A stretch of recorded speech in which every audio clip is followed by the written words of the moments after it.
গ্যাসের সংকটে দেশ জুড়ে চরম ভোগান্তি। গ্যাসের দোকানে দোকানে লম্বা লাইন দেখা যাচ্ছে, পাম্পে পাম্পে গ্যাস ভরানোর লম্বা লাইন। আর এই পরিস্থিতিতেই গ্যাস ডিলারদের সঙ্গে বৈঠকে বসলেন মুখ্যমন্ত্রী।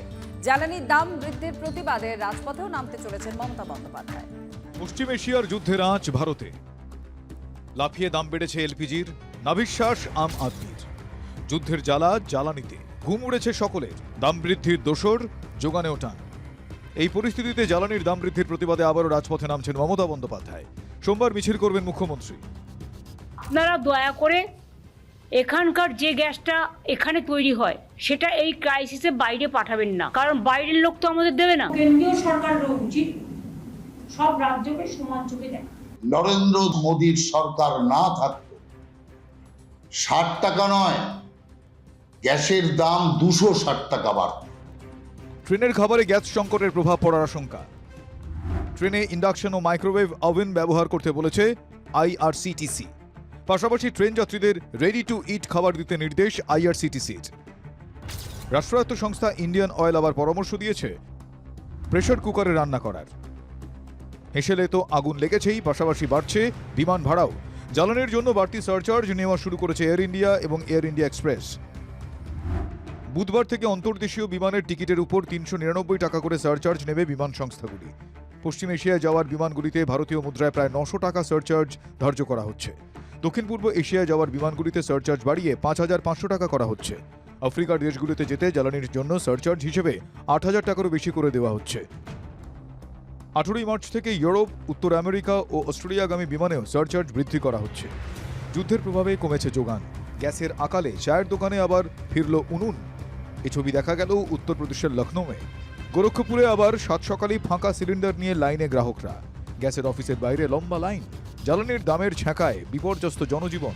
এই পরিস্থিতিতে কেন্দ্রের ব্যর্থতাতেই ভোগান্তি বলে দাবি করছে বিরোধীরা। Situation is very worsening. Day by day, situation is worsening. Government is completely lying to the people of India. केंद्रीय सरकार का नाकामयाबी है, उनको पहले से कदम उठाना चाहिए था, सब्सिडी देना चाहिए था। গুজব ছড়ানোর অভিযোগ তুলে পাল্টা আক্রমণ শানিয়েছেন প্রধানমন্ত্রী।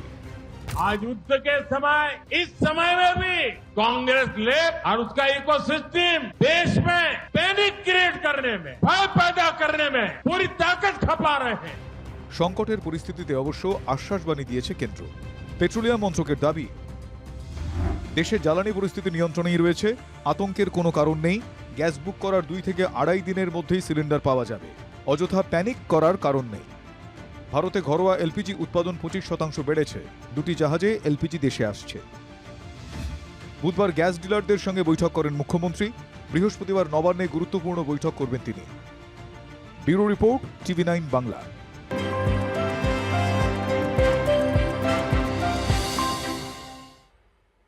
এবার আপনার খবর। ভোটমুখী পশ্চিমবঙ্গে উদার হস্ত ভারতীয় রেল। শিয়ালদার রানাঘাট গেদে এবং গেদের রানাঘাট নৈহাটি মাঝেরহাট শাখায় নতুন আর বর্ধিত পথে ইএমইউ স্পেশাল ট্রেন পরিষেবা চালুর সিদ্ধান্ত নেওয়া হয়েছে।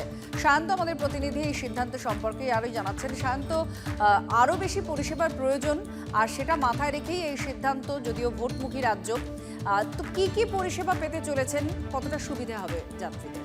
দেখো, এক্ষেত্রে দুটো বিষয়। একটা হচ্ছে এই রানাঘাট, নদিয়া এবং গেদে এই অংশের কিন্তু শিয়ালদা ডিভিশন সূত্রে খবর এক মাসে যাত্রী অনেকটাই বেড়েছে এবং যাত্রী বেড়ে যাওয়ায় তাতে ট্রেনের চাহিদাও বেড়েছে।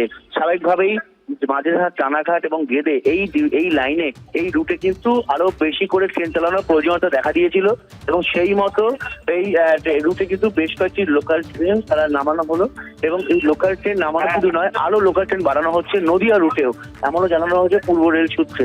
স্বাভাবিকভাবেই যাত্রী পরিষেবা বর্ধিত হওয়ায় এই নতুন লোকাল ট্রেন নামানো হয়েছে যাতে মানুষের সুবিধা হয় এবং ভোটমুখী বাংলায় আরো বেশি উদার হস্ত রেল।